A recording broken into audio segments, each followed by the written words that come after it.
ഈശംസിഹായിക്ക് സ്തുതിയായിരിക്കട്ടെ. വിശുദ്ധ മത്തായിയുടെ സുവിശേഷം 17-ാമത്തെ അധ്യായം 14 മുതൽ 21 വരെയുള്ള തിരുവചന ഭാഗം. അപസ്മാര രോഗിയായ ഒരുവനെ തമ്പുരാൻ സുഖപ്പെടുത്തുന്നതാണ് ഇന്നത്തെ തിരുവചനം. അപസ്മാര രോഗിയായ ആ ചെറുപ്പക്കാരനെ ദുരാത്മാവ് വല്ലാതെ പീഡിപ്പിക്കുന്നു. അവനെ തീയിലും വെള്ളത്തിലും ഒന്തിയിടുന്നു. നിലത്ത് കിടന്ന് കൈയും കാലും അടിക്കുന്നു. വായിലൂടെ നുരയും പതയും വരുന്നു. ഭീകരമായ അസ്വസ്ഥത നിറഞ്ഞ ഭയപ്പെടുത്തുന്ന രംഗങ്ങൾ. ഏറെ നൊമ്പരത്തോടെയാണ് അവൻ്റെ അപ്പൻ ഈ കുഞ്ഞിനെ വൈദ്യശാസ്ത്രജ്ഞരുടെ പലരുടെയും അടുക്കൽ കൊണ്ടുവന്നത്.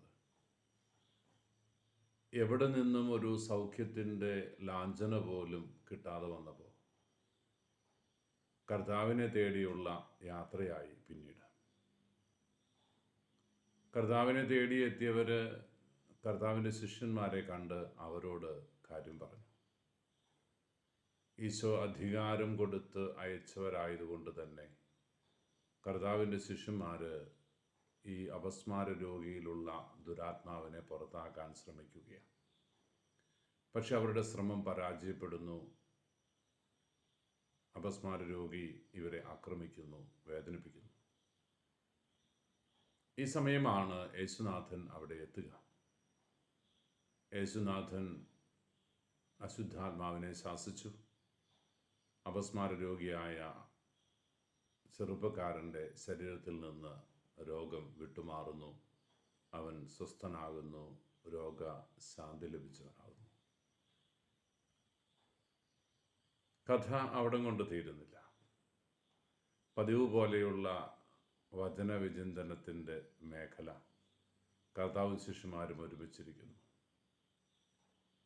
വേദനയോടെ നൊമ്പരത്തോടെ ശിഷ്യന്മാർ ചോദിച്ചു, എന്തേ തമ്പുരാനെ ഞങ്ങൾക്ക് അവനെ സുഖപ്പെടുത്താൻ സാധിക്കാതെ പോയത്? എന്തേ ഞങ്ങൾ ആജ്ഞാപിച്ചിട്ട് പിശാച് വിട്ടുപോയില്ല? ഈശോ കൊടുത്ത ഉത്തരം നമുക്കുള്ള ഉത്തരവാണ്.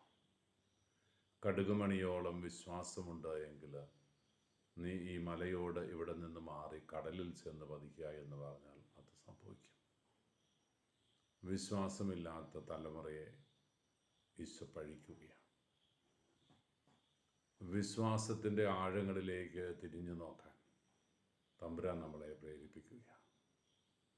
ബൈബിളിൽ ഈ വിശ്വാസത്തിൻ്റെ ആഴമുള്ള ഒരുപാട് പ്രതിബിംബങ്ങളുണ്ട്. ദൈവത്തിൻ്റെ വിളി കേട്ട് സ്വന്തം നാടും വീടും ഉപേക്ഷിച്ച് അവൻ്റെ പിന്നാലെ പോകുന്ന അബ്രാഹാം വിശ്വാസികളുടെ പിതാവെന്നാണല്ലോ അറിയപ്പെടുക. കടലിലെ മണൽത്തരികൾ പോലെ, ആകാശത്തിലെ നക്ഷത്രങ്ങൾ പോലെ നിനക്ക് ഞാൻ സന്താനങ്ങളെ തരുമെന്ന് പറഞ്ഞ തമ്പുരാൻ 100-ാം വയസ്സിലും അവനൊരു കുഞ്ഞിനെ കൊടുക്കുന്നില്ല. ഒരു കുഞ്ഞ് ജനിക്കുന്നത് അവൻ്റെ ദാസിയായ ഹാഗാറിൽ നിന്ന്. അതും വേദനയോടെ സ്വീകരിക്കേണ്ടി വരുന്നു ഇസ്മായിലിൻ്റെ ജനനം. പിന്നെയും കാത്തിരിക്കേണ്ടി വന്നു കുറേ കാലം ഇസഹാക്ക് ജനിക്കാൻ. ഇസഹാക്ക് ബാല്യകാലം പിന്നിട്ട് കഴിഞ്ഞപ്പോൾ ഒരു ദിവസം പിതാവായ ദൈവം അവനോട് പറഞ്ഞു, നിന്റെ മകനെ എനിക്ക് ബലിയർപ്പിക്കണം. സ്വന്തം രക്തത്തിൽ സ്വന്തം ഭാര്യയിൽ ജനിച്ച ഏക മകൻ, കടൽ തീരത്തെ മണൽത്തരിയും ആകാശത്തെ നക്ഷത്രങ്ങളെയും നോക്കി സ്വപ്നം കണ്ടിരുന്ന അബ്രാഹത്തോട് ദൈവം പറഞ്ഞത്, നിന്റെ ഏക മകനെ എനിക്ക് ബലിയർപ്പിക്കണമെന്നാണ്. വിളിച്ചവൻ വിശ്വസ്തനാണ് എന്ന ബോധ്യത്തോടെ തമ്പുരാൻ പറഞ്ഞ വാക്കുകളെല്ലാം ഇത്രത്തോളം വിശ്വസിച്ച അബ്രാഹാം തൻ്റെ മകൻ ഇസഹാക്കിനെ ബലിയർപ്പിക്കാനായിട്ട് മോറിയ മലയിലേക്ക് പോകുന്നു. അവിടെ വെച്ച് ദൈവദൂതൻ്റെ ഇടപെടലുണ്ടാകുന്നു. വിശ്വാസികളുടെ പിതാവായി അബ്രാഹാം മാറുന്നു. അതിനു മുമ്പും കഥകളുണ്ടല്ലോ. നോഹിൻ്റെ കഥ, ഏറെ കഥകൾ വിശ്വാസത്തിൻ്റെ തേജോഗോപുരങ്ങളായി നിൽക്കുന്നു. പ്രിയപ്പെട്ടവരെ, എനിക്കും നിങ്ങൾക്കും വിശ്വാസമുണ്ടോ? കടുകുമണിയോളം വിശ്വാസം എന്ന് പറഞ്ഞാൽ വലുപ്പത്തിൽ ചെറുത് എന്ന അർത്ഥത്തിലാണ് നമ്മൾ മനസ്സിലാക്കുന്നതെങ്കിൽ അത് തെറ്റി. കടുകുമണി എപ്പോഴെങ്കിലും നിങ്ങൾ മുറിച്ചു നോക്കിയിട്ടുണ്ടോ? കടുകുമണിയുടെ ഉള്ളിൽ അല്പം പോലും ഗ്യാപ്പില്ലാതെ അതിൻ്റെ പരിപ്പ് നിറഞ്ഞിരിക്കുക. വിശ്വാസം എന്ന് പറഞ്ഞാൽ അത് വലിയ ബോധ്യമാണ്. കാണപ്പെടാത്തവ ഉണ്ട് എന്നുള്ള പ്രതീക്ഷ.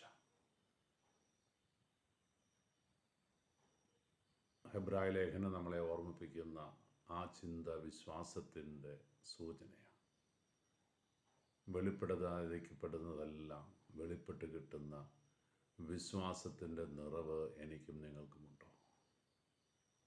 എൻ്റെ ദൈവം എൻ്റെ കാര്യത്തിൽ രക്ഷ ചൊരിഞ്ഞു തരാൻ പോരുന്നവനാണെന്ന് നമ്മളിൽ എത്ര പേര് വിശ്വസിക്കുന്നു? നമ്മുടെയൊക്കെ ജീവിതത്തിൽ വൈദ്യശാസ്ത്രത്തിൻ്റെയും മരുന്നുകളുടെയും ഒക്കെ പിന്നാലെ പരക്കം പായുമ്പോൾ എപ്പോഴെങ്കിലും എൻ്റെ ദൈവം എൻ്റെ കുഞ്ഞിനെ തൊട്ടാൽ അവൻ സുഖം പ്രാപിക്കുമെന്ന് നമ്മൾ ചിന്തിച്ചിട്ടുണ്ടോ?